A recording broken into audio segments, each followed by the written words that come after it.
मागा ठाण्यामध्ये मोठ्या प्रमाणात रोकड सापडलेली आहे। सगळ्यात महत्त्वाची आणि मोठी बातमी, देवीपाडा भागात पैसे आढळल्यानं खळबळ उडालेली आहे। तर महत्त्वाची आणि मोठी ब्रेकिंग न्यूज आपण पाहतोय। पैसे कुणाचे याचा पोलिसांनी आता तपास सुरू केलेला आहे। मागा ठाण्यात ही सगळी रक्कम सापडली।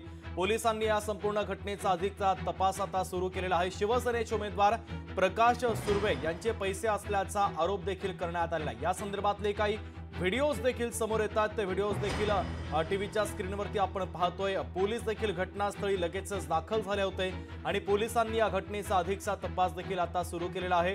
मात्र मनसेनं प्रकाश सुर्वे यांच्यावर काही गंभीर स्वरूपाचे आरोप केलेले आहेत। तर हे पैसे प्रकाश सुर्वे यांचे असल्याचा आरोप देखील मनसेच्या माध्यमातून करण्यात आला।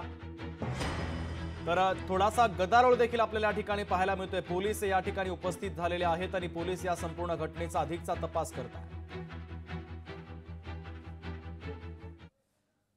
काँग्रेसचे प्रवक्ते अतुल लोंढे आपल्याशी जोडले जातात, त्यांच्यासोबत चर्चा करूया। अतुलजी, 2-3 दिवसांपासून अशा घटना घडतायत, पैसे वाटपाचा प्रकार सुरू आहे, अनेक आरोप प्रत्यारोप देखील केले जात आहेत। अशीच एक घटना मागा ठाण्यामध्ये घडलेली आहे आणि या घटनेनंतर मनसेनं आता प्रकाश सुर्वे यांना लक्ष्य केलं, त्यांच्यावर आरोप केले। पैसे वाटल्याचा आरोप या मतदारसंघामध्ये केला जातोय आणि त्या संदर्भातले काही व्हिडिओज देखील समोर आलेले आहेत। आता बघा ना, तिकडे वसईमध्ये विनोद तावडेजी पकडले गेले, इकडे आर्वी मध्ये सुमित वानखेडे, देवेंद्र फडणवीसचे खास, त्यांची दारू पकडल्या गेली 18 लाख रुपयांची।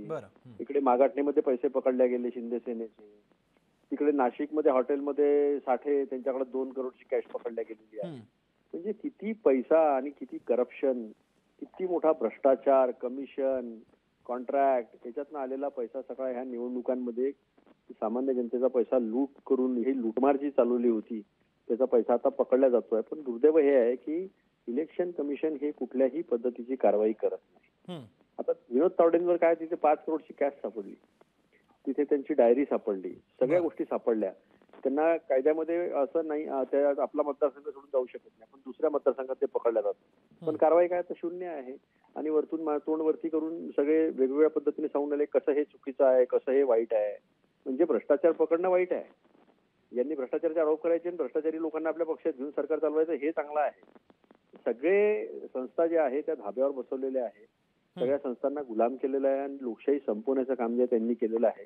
आम्हाला पूर्ण विश्वास आहे ज्या पद्धतीच्या बातम्या आता येऊन आलेल्या आहेत सगळ्या टीव्हीवर, त्या बातम्या हे जनता नक्कीच बघत असेल आणि जनता म्हणून मग हे गरीब लोकांसाठी योजना नाही आणतायत, एखादी योजना आणायची ती लालूच दाखवायला, पण त्यांच्या जीवनामध्ये फरक पडणार अशा कुठल्याही योजना आणायच्या नाही, 5 वर्ष काही करायचं नाही, हे लोकांच्या लक्षात आलेलं आहे। आणि याच्या संदर्भामध्ये उद्या लोक यांना धडा शिकवल्याशिवाय राहणार नाही। अगदी अतुलजी, अशा प्रकारच्या घटना घडल्यानंतर पोलीस चौकशी करतात, मात्र निवडणूक आयोगाची भूमिका अत्यंत महत्त्वाची असते। ज्यावेळेस विरारमध्ये दुपारी हे सगळं प्रकरण घडलं, त्यानंतर हितेंद्र ठाकूरांनी निवडणूक आयोगावर अनेक आक्षेप घेतलेले आहेत, त्यांनी अनेक प्रश्नचिन्ह देखील उपस्थित केले। काय वाटतं, निवडणूक आयोग पारदर्शकपणे काम करतोय? आताच्या काळामध्ये निवडणुकांमध्ये संपूर्ण स्टाफ, प्रशासन, पोलीस असो, रेव्हेन्यू प्रशासन, IAS असो, हे सगळेच्या सगळे हे निवडणूक आयोगाकडे हस्तांतरित करण्यात येतात। निवडणूक आयोगच त्यांचा बॉस आहे आता निवडणूक आयोग आपण पाहिलं, लवासांच्या प्रकरणात पाहिलं आहे, बीजेपीच्या लोकांनी कितीही आचारसंहितेचं उल्लंघन केलं, किती जहरीले विषारी भाषणं दिले, कुठे कारवाई आहे? कुठेच कारवाई नाहीये। स्पष्टपणे दिसत आहे की निवडणूक आयोग हा भारतीय निवडणूक आयोग आहे की भाजपचा निवडणूक आयोग आहे, अशी परिस्थिती निर्माण झालेली आहे। निवडणूक आयोगाने आपली साख वाचवली पाहिजे, हे संविधान जे आहे, जे पॉवर त्यांना देतं, त्याची रक्षा त्यांनी केली पाहिजे। अतुलजी, या सगळ्यातून बॅग तपासणीचा मुद्दा देखील उपस्थित झाला होता। महाविकास आघाडीच्या वतीने अनेक आरोपही करण्यात आले की आमच्याच बॅगा तपासल्या जातात, त्याबद्दल काय सांगाल? नाही, आता हे पकडल्या गेलेले काही निवडणूक आयोगाने पकडलं नाहीये, हे सगळं पोलिसांच्या निगराणीमध्ये ह्या सगळ्या चोऱ्या सुरू होत्या, पैसे वाटणं। त्यामुळे असा काही गैरसमज प्रेक्षकांचा करू नका की निवडणूक आयोगाने पकडलेला आहे। हे बहुजन विकास आघाडी असेल, जे कार्यकर्ते असतील, काँग्रेसचे कार्यकर्ते असतील, आता हे मनसेच्या कार्यकर्त्यांनी पकडलेलं आहे, हे कार्यकर्त्यांनी पकडलेलं आहे। कार्यकर्ते पोलिसांचं निवडणूक आयोगाचं काम करतात आहे, निवडणूक आयोग झोपलेला आहे असं दिसतं की नाही? निवडणूक आयोग झोपलेला आहे, ह्या कारवाया निवडणूक आयोगाने करायला पाहिजे होत्या की सामान्य कार्यकर्त्यांनी करायला पाहिजे होत्या? अतुलजी, काय पक्षाच्या वतीने कशा पद्धतीच्या कारवाईची अपेक्षा करणार आहात? निवडणूक आयोगाला आक्षेप, निवडणूक आयोगाला तक्रारी आमच्या चालल्या आहे, पण ते काय फक्त कागदावरच्या गोष्टी आहेत, त्याच्यावर काही कारवाई कधी होत असते का? ठीक आहे अतुलजी, महत्त्वाची प्रतिक्रिया आणि तुम्ही संवाद साधला लोकशाही मराठी सोबत, त्याबद्दल धन्यवाद। महत्वाची ही बातमी आपण पाहतोय। देवीपाडा भागामध्ये पैसे सापडल्यानं खळबळ उडालेली आहे।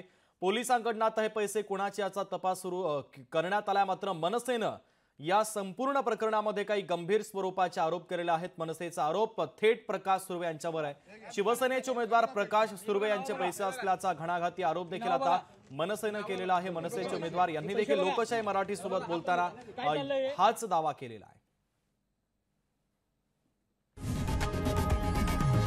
लोकशाही मराठी ऐका, पहा, जागरूक रहा।